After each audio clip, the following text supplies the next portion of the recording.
శివ వాళ్ళ నాన్నకి హారతి ఇవ్వడానికి హారతి పళ్ళాన్ని పట్టుకుంటూ ఉంటాడు. ఇంతలో అక్కడ ఉన్న శివ చెయ్యి బాగోకపోవటంతో ఆ పళ్ళాన్ని అయితే కింద పడేస్తూ ఉంటాడు. అది చూసి అక్కడ ఉన్న వాళ్ళందరూ అయితే ఒక్కసారిగా షాక్ అయిపోయి అయ్యయ్యో అని చెప్పేసి అయితే అంటూ ఉంటారు. ఇంతలో అక్కడ ఉన్న బస్తీ వాళ్ళు వచ్చి రావటంతో అక్కడ ఉన్న వాళ్ళందరూ మీ అల్లుడేనంట కదా నీ కొడుకు చెయ్యి విరగ్గొట్టింది. అలాంటి వాడేంటి అని చెప్పేసి అయితే అడుగుతూ ఉంటారు. ఆ మాటలు వినగానే అక్కడ ఉన్న మీనా వాళ్ళ అమ్మకి చాలా ఎక్కువగా కోపం వచ్చేసి నీ భర్త వల్లే కదా నా కొడుక్కి ఇలా జరిగింది అని చెప్పేసైతే మీనాని తిడుతూ ఉంటుంది.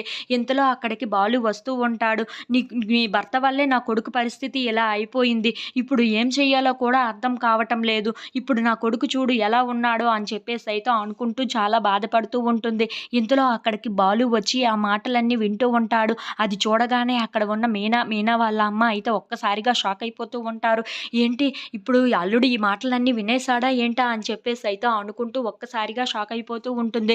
ఇంతలో అక్కడ ఉన్న మీనా మాత్రం తన తమ్ముడు కోసం ఆలోచిస్తూ చాలా బాధపడుతూ ఉంటుంది. బాలు అక్కడికి రావటం చూసి ఇప్పుడు ఏం జరుగుతుందో ఏంటో అని చెప్పేసైతే చాలా టెన్షన్ పడిపోతూ ఉంటుంది. ఇంతలో అక్కడికి బాలు వచ్చి ఏంటి నా కోసం మీ వీధిలో ఉన్న వాళ్ళందరినీ పిలిపించి నా నా గురించి చెడుగా ప్రచారం చేస్తున్నారా ఏంటా అని చెప్పేసైతే గట్టిగా తిడుతూ ఉంటాడు. ఆ మాటలు వినగానే అక్కడ ఉన్న వాళ్ళ అత్తయ్య అయితే ఒక్కసారిగా షాక్ అయిపోయి అలా చూస్తూ ఉండిపోతుంది. ఇంతలో అక్కడ ఉన్న శివ మాత్రం ఏంటి నా చెయ్యి విరగ్గొట్టిందే కాక ఇప్పుడు నా ఇంటికి భోజనం తినడానికి వచ్చావా? భోజనం నీకు సిగ్గుగా అనిపించటం లేదా? అని చెప్పేసైతే బాలు మీదకి ఎగురుతూ ఉంటాడు. ఆ మాటలు వినగానే అక్కడ ఉన్న బాలుకైతే చాలా కోపం వచ్చేస్తూ ఉంటుంది. ఏం మాట్లాడుతున్నావురా నువ్వు? నీ ఇంటికి భోజనం కోసం నేను ఎగబడిపోయి వచ్చాను అనుకుంటున్నావా ఏంటా? అని చెప్పేసైతే మాట పెరుగుతూ ఉంటుంది. అది చూడగానే అక్కడ ఉన్న వాళ్ళమ్మ, మీనా వాళ్ళు అయితే ఒక్కసారిగా షాక్ అయిపోతూ ఉంటారు. ఇంతలో అక్కడ ఉన్న బాలుకి చాలా కోపం వచ్చేసి మళ్ళీ శివను కొడుతూ ఉంటాడు. అది చూడగానే అక్కడ ఉన్న వాళ్ళందరూ అయితే చాలా కంగారు పడిపోతూ ఉంటారు. ఇంతలో అక్కడ ఉన్న మీనా అయితే